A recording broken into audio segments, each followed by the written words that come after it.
నా పేరు ఎం మధుసూదన్ రావు. MPP school కోడితీర్థం Chejarla మండలంలో హెచ్ఎంగా చేస్తున్నాను. ఇటీవల కాలంలో విద్యాశాఖ చేపడుతున్నటువంటి కొన్ని రకాల యాప్లు ప్రవేశపెట్టారు. ఇవన్నీ కూడా ఉపాధ్యాయ లోకానికి చాలా ఇబ్బందులు కలిగిస్తున్నాయి. ఈ యాప్ల వల్ల మేము చదువు చెప్పలేక విద్యార్థులకు నాణ్యమైన విద్యను కూడా అందించలేకపోతున్నాము.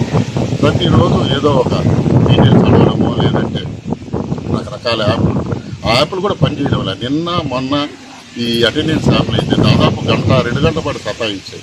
ఇటువంటి పరిస్థితుల్లో ఏంటంటే ఉపాధ్యాయులు ఎంతో ఆందోళన గురవుతున్నారు. అలాగే నిన్నటి దినాన్ని ఏంటంటే ముఖ్యంగా ఈ యోగా చిన్నపిల్లలు 6 సంవత్సరాల పిల్లల్ని 6 గంటలకల్లా ఉదయాన్నే తెచ్చి యోగా చేయమని చెప్పారు. ఈ విషయంలో మేమైతే చాలా కలత చెంది ఒక నిర్ణయం తీసుకోవడం జరిగింది.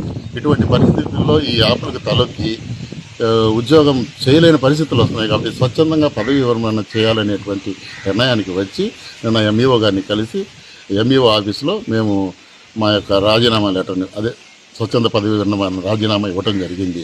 ముఖ్యంగా మేము డిమాండ్ చేసేది ఏంటంటే మీరు ఉపాధ్యాయులకి స్వేచ్ఛ ఇవ్వండి. వాళ్ళు ఉద్యోగం చేసి పిల్లలకి 4 అక్షరాలు చదువు చెప్పేటట్టు చేయండి. యాప్ల పేరుతో మీరు కానీ ఈ విధంగా వేధించినట్లయితే ఎంతోమంది ఉపాధ్యాయులు వాళ్ళ వృత్తిని వదులుకొని వెళ్లాల్సిన పరిస్థితి ఉంటుంది. కాబట్టి రాబోయే రోజుల్లో పైన అధికారులు, ముఖ్యంగా పైన అధికారులు ఎంఈఓ గారు, డిఓ గారు వాళ్ళు ఏం చెప్తున్నారంటే ఆయన మాకు అవకాశం ఏమీ లేదు, కమిషనర్ గారి ముందు మేము ఈ విధంగా మాట్లాడలేకపోతున్నాము అన్నారు. కాబట్టి ఎవరో ఒకరు వారి దృష్టికి తీసుకెళ్ళాలి. కాబట్టి అందుకోసం అని చెప్పి నేను ఈ చిన్న ప్రయత్నం చేస్తున్నాను. కాబట్టి రాష్ట్రంలో ఉన్నటువంటి అధికారులు ఒకసారి మీరు బేరీజు వేసుకొని మనసు మార్చుకొని ఈ యాప్ల భారం తగ్గే విధంగా ప్రభుత్వంతో చర్చించి చర్యలు తీసుకోవాలని మనస్ఫూర్తిగా కోరుకుంటున్నాను.